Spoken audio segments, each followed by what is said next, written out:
महामानव डॉक्टर बाबासाहेब आंबेडकर यांच्या पुतळ्याजवळ घाणीचे साम्राज्य।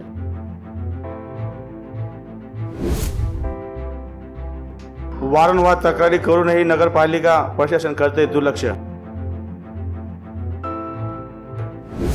पावडा नगरपालिकेचे मुख्य अधिकारी किशोर चव्हाण मुख्यालय न राहता जळगावहून चालवता नगरपालिकेचा कार्यभार।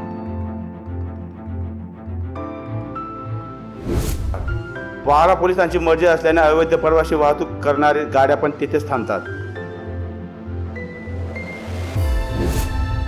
या ठिकाणी पुन्हा अतिक्रमण होत आहे, त्यास आळा कोण घालणार?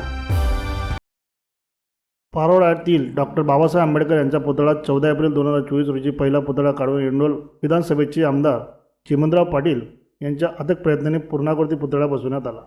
या प्रसंगी या ठिकाणी असलेले अतिक्रमण नगरपालिका प्रशासनाला सांगूनही जयंती जवळ आले असून देखील काढण्यात आले नव्हते।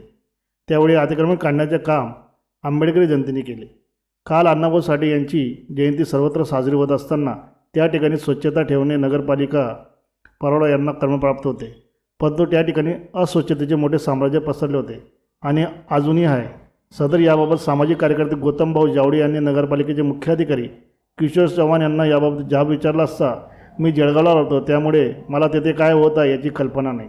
येथे अतिक्रमण पुन्हा डोकं वर काढत आहे, यावर आपणास वारंवार तोंडी तक्रार करूनही आपण याबाबत कोणतीही कारवाई केली नाही, तसे गांभीर्यही घेतले नाही। तरी या ठिकाणी आंबेडकर अनुयायी यांनी मुख्य अधिकारी यांना विनंती वजा सूचना दिल्या आहेत की येथे स्वच्छता कायम ठेवावी, अतिक्रमण होऊ नये याची दक्षता घ्यावी, तसेच पोलिसांच्या मर्जीने चालू असलेल्या अवैध वाहतुकीचे थांबा येथून ताबडतोब हटवावा, सदर कारवाई तात्काळ करावी। आपण ताबडतोब कारवाई न केल्यास पारोळा नगरपालिकेचे मुख्य अधिकारी किशोर चव्हाण तसेच प्रशासनाविरुद्ध तीव्र आंदोलन छेडण्याचा इशारा या प्रसंगी आंबेडकरी जनतेकडून देण्यात आला। पारोळा प्रतिनिधी जावेद कुरेशी।